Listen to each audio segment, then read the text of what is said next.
नेपाल में अभी अस्थिरता का दौर है। पूरा नेपाल जल रहा है, कारण जो ही हो, लेकिन हम ये जानते हैं कि भारत में ऐसा संभव नहीं है। लेकिन कुछ नेता जो चुनाव के बल पर वोट लेकर सरकार नहीं बना पा रहे हैं, वो अब ये ख्याल पाल रहे हैं कि काश ऐसा कुछ भारत में भी हो जाए और सत्ता उनके हाथ में आ जाए। बारे में क्या कहेंगे? बिहार और नेपाल में ज्यादा अंतर नहीं है, बगले में। नेपाल में भाई लोकतंत्र के अंदर अगर आप जनता के अधिकारों को छीनेंगे तो उस पर फिर विद्रोह होता है। तो इसलिए नेपाल से हमारे देश के आकाओं को भी सबक लेना चाहिए। ये आग जो है नेपाल में लगी है, ये तानाशाही के खिलाफ, और ये आग सरकार, मंत्री और मंत्रियों के बेटे जो फॉरेन विदेश में जो है ना, उनके खिलाफ भी है। मंत्री उनको सड़क पर पकड़ कर लोगों ने मारा है, घर जलाए हैं। भारत की स्थिति भी ठीक नहीं है। ये ऊपर ऊपर सब दिखा रहे हैं, लोग अंदर अंदर बहुत अस्वस्थ और असंतोषी है। तो सबको सावधान रहना चाहिए, मैं इतना ही कहूँगा। ये तो कुछ नमूने थे, इसके अलावे अनगिनत ऐसे ट्वीट किए गए हैं। जैसे वीडियो डाला गया, एक वीडियो कि वित्त मंत्री को दौड़ा दौड़ा के मारा जा रहा है सड़कों पर, और नीचे लिखा गया हमारी वित्त मंत्री तो साड़ी पहनती है, कैसे भागेगी। वहाँ लिखा गया कि प्रधानमंत्री को पद छोड़ के भागना पड़ा, और नीचे टैग कर दिया गया PMO India Narendra Modi BJP, tag कर दिया गया। जब वित्त मंत्री को सरेआम पीटा गया तो टैग कर दिया गया निर्मला सीतारमण। ऐसे करके बहुत सारे नेताओं, कितना आपको दिखाएं। चलिए, मैंने 2 लाइनें कविता लिखी हैं, इस कविता को सुनिए, बताइए कैसा है। कविता है कैसे नेता हो भाई तुम लोग, कैसे नेता हो भाई, भारत में भी बांग्लादेश और नेपाल चाहते हो।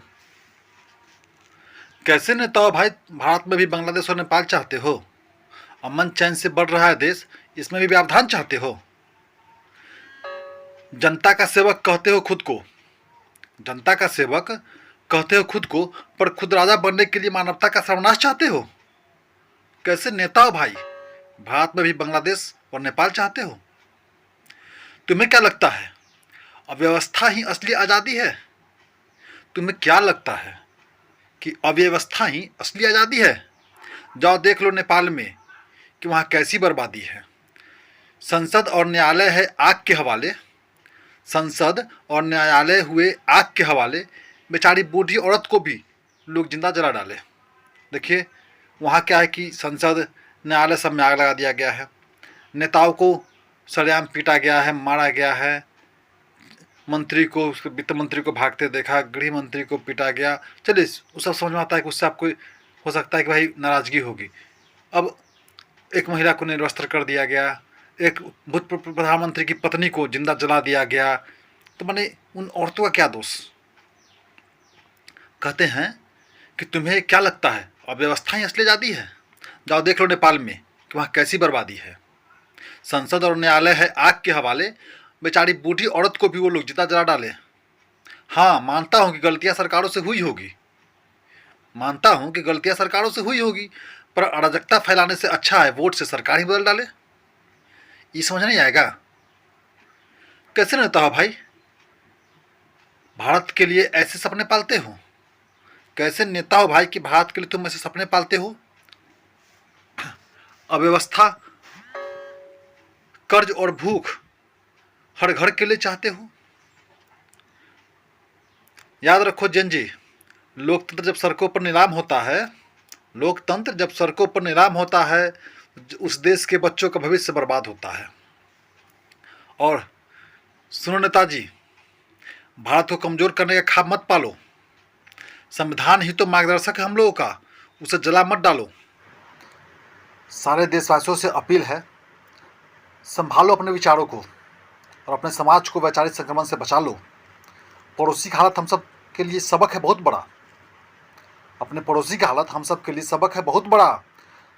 ऐसे नेताओं और ऐसे हालात से अपने देश को बचा लो। याद रखो, अगर भारत भी नेपाल की राह पर चला जाएगा, याद रखो, भारत भी अगर नेपाल की राह पर चला जाएगा तो तेरे सपनों का ताजमहल धरा का धरा रह जाएगा। मर जाए चाहे समाज, बस तू अपना राज चाहते हो। मर जाए चाहे समाज, तुम अपना राज चाहते हो। अरे कैसे नेता हो भाई, भारत में भी बांग्लादेश और नेपाल चाहते हो। अमन चैन से तो बढ़ ही रहा है देश, इसमें क्यों व्यवधान चाहते हो। जनता का सेवक कहते हो खुद को और खुद राजा बनने के लिए सारी मानवता का सर्वनाश चाहते हो। अरे कैसे नेता हो भाई कि भारत में भी बांग्लादेश और नेपाल चाहते हो।